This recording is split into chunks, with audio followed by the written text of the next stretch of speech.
In this video, I want to talk about a recent interview that Chen did naming her Mount Rushmore for the best players to never win Big Brother.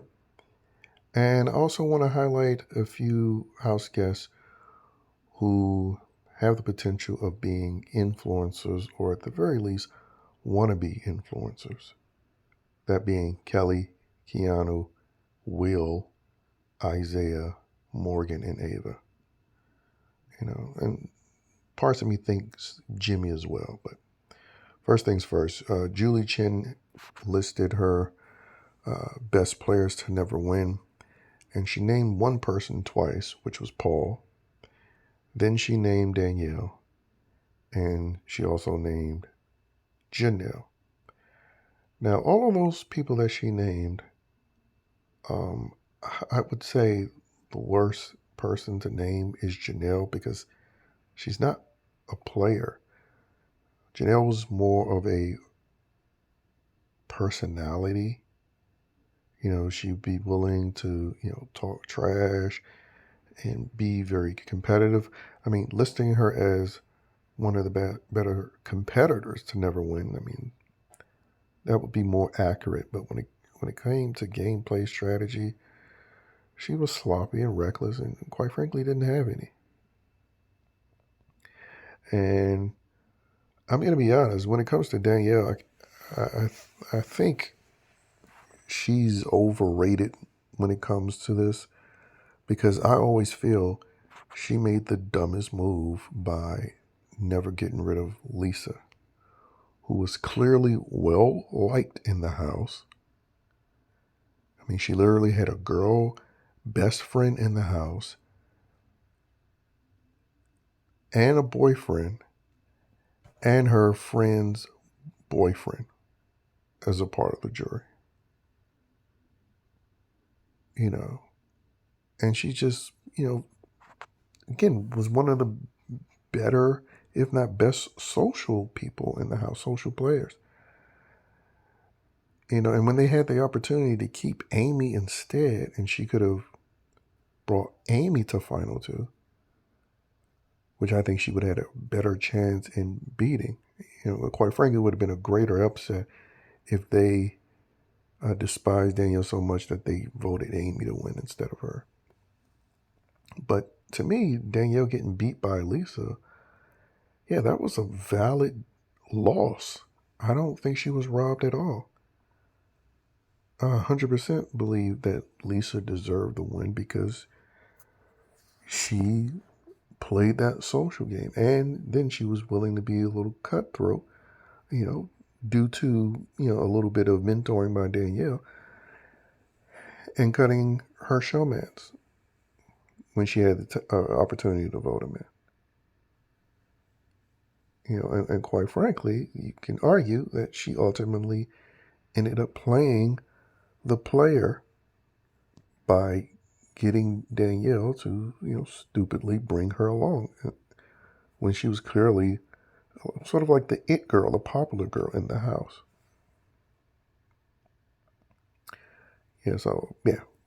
Making a fumble, playing a great game all the way up to the end and then making a great fumble like that.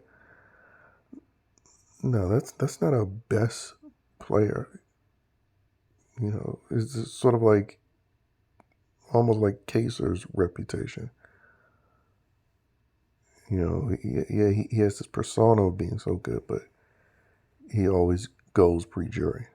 Even though I'll give Danielle more credit than that, but still, yeah, I think she's overrated because she made a horrible move bringing Lisa along and into Final Two. And when it comes to the Paul situation,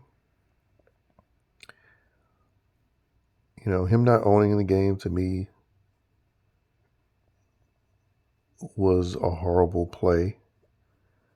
If he would have owned his game and then forced, for example, Cody into a position to make a clearly bitter move. I mean, yeah, he was bitter already. I mean, Paul was lucky that he didn't actually snap like he wanted him to. But the fact that he, didn't own anything, I mean, yeah, he deserved the loss there. If anything, he probably deserved to win more. I mean, I still would say he deserved to win more than Josh. I mean, Josh is a terrible winner. So I was about to say, he deserved to win more against Nicole, but no. That was stupid to bring Nicole to final two, not bring James.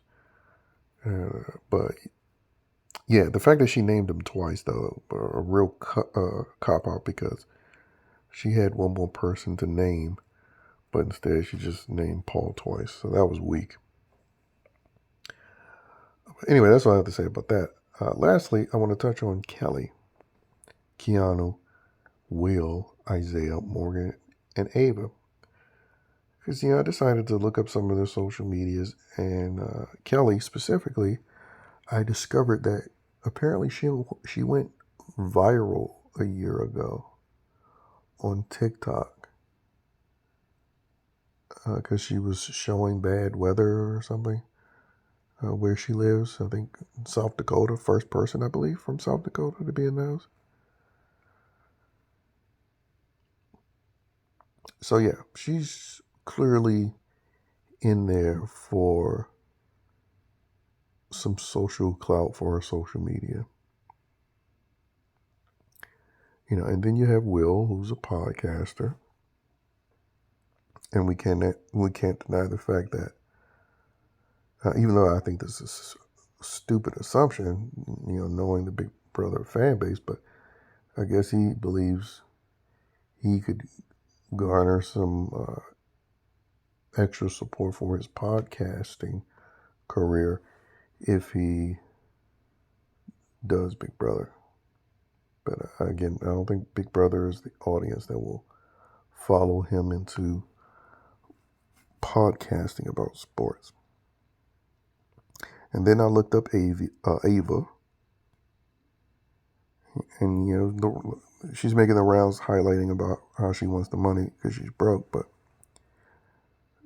she seems like she's striving for some type of career in entertainment, while living in New York.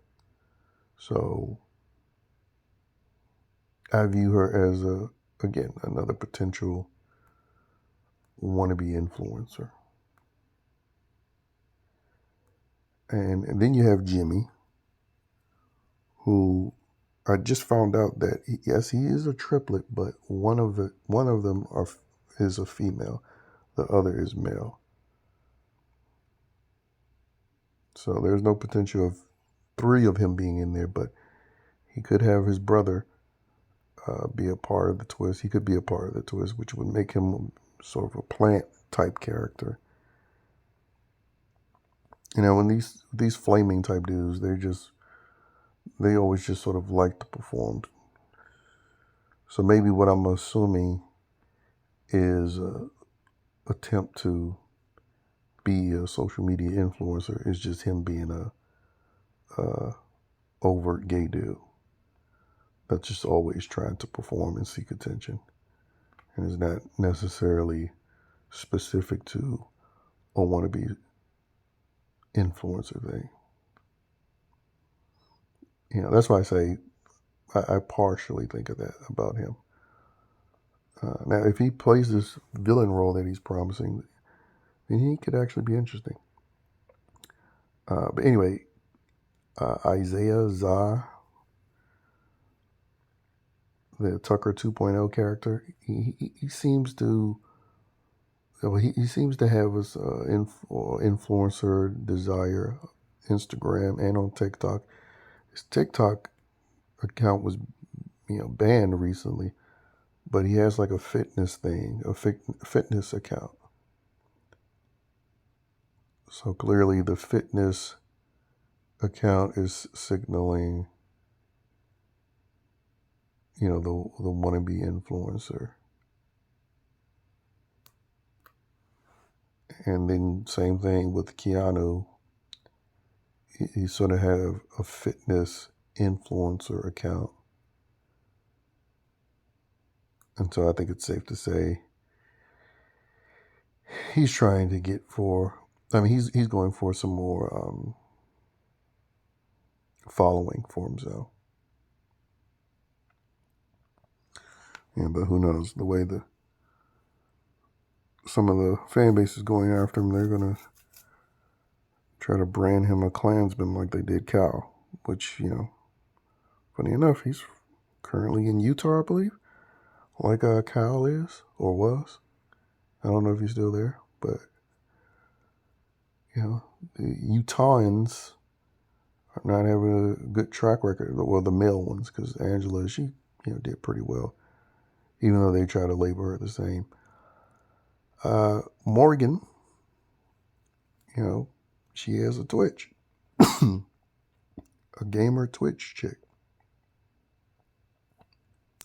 So that's the source of her desire to be an influencer. And so at the very least, based on that, 6 or 7 people. And then whoever makes this return as the 17th house guest, I mean, they're sort of built in to being that type of sort of established influencer who wants more influence by having a second or third appearance on a television show. So as it stands now, you're talking about at least half the cast.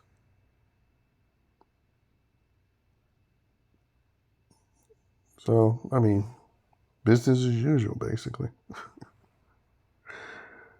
That's why I say people that still go to these auditions or send in video, you are literally wasting your time. Because they're mostly seeking, like, outside of the diversity quota, because, people have been, for whatever reason, acting like half this cast doesn't fit under the diversity quota when it does. But anyway, when they're not seeking that out, in addition to that, they're seeking people who will be influencers or are influencers or want to be influencers. So they're just straight up recruiting those people. And maybe, just maybe, they'll get 2 or 3 normal people. There's not any of that.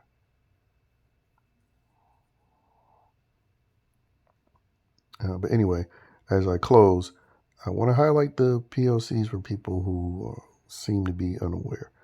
You have Adrian, the Mexican, Will, the black guy, Keanu, I don't know, Samoan, Hispanic. But he's under the POC umbrella, so that's 3.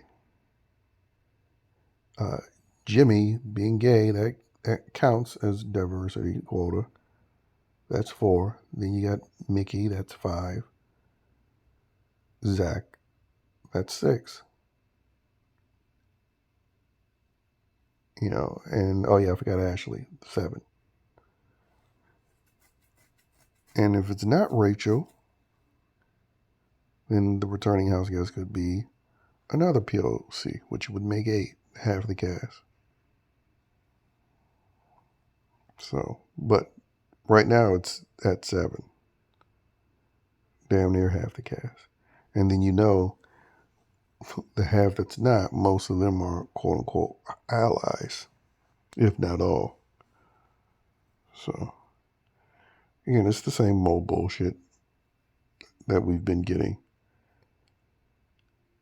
in the last, 4 seasons? 23, 24, 25, 26. But anyway, we shall see what goes down in this premiere episode for BB27.